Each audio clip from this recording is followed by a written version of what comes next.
so where we're talking about elite level athletes in terms of randori, in terms of drilling, for more recreational athletes, like, I have personally that situation going on, but there's other people that are just recreationally training judo. How do you recommend they improve judo?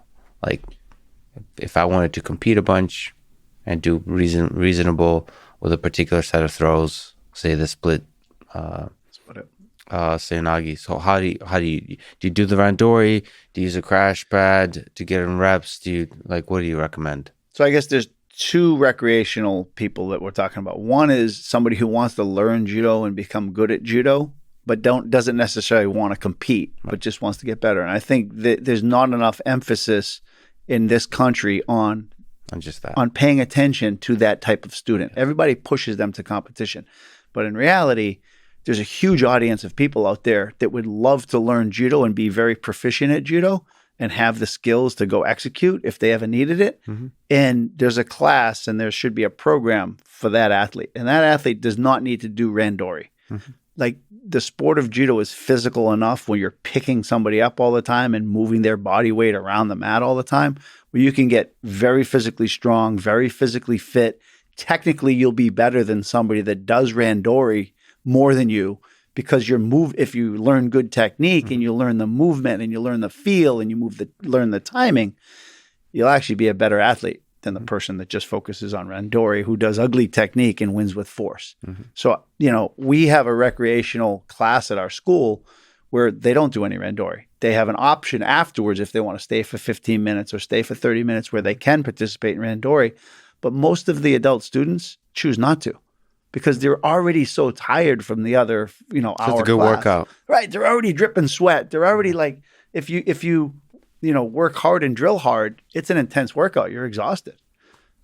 So that's a specific set of a program, I should say, at every academy. And then if you want to get good and you want to compete, then to me, once you have your techniques, it's learning how to implement a good gripping system to put yourself in a position where you can always, dominate the grips, control the movement, initiate the reactions from your opponent, and then have the opportunity to attack and score. And I think that when people train with, or when they jump into a higher level of the sport of judo, all of a sudden the first thing they say is, I can't attack. Like, I don't know how to attack, because positionally, they don't know where to put their hands. They don't know how to hold the gi properly. They don't understand that they have an inferior grip, and they don't know how to get into better positions so they can attack. And that's a big part of the game that not a lot of people really understand. So you really, even for recreational competitors, you really need to have a gripping system. You need to understand the gripping system. If you want to win.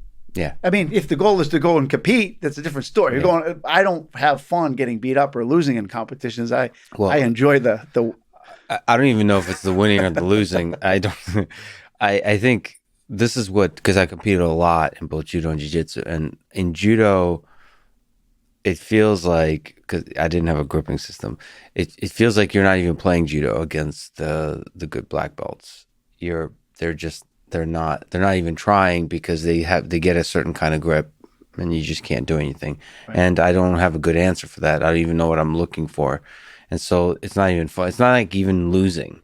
It's like, I don't know. It's like you didn't even show up to play, is what it feels like. And it's unfortunate. And I think that is a big gap in knowledge, actually, in judo schools, is the gripping part.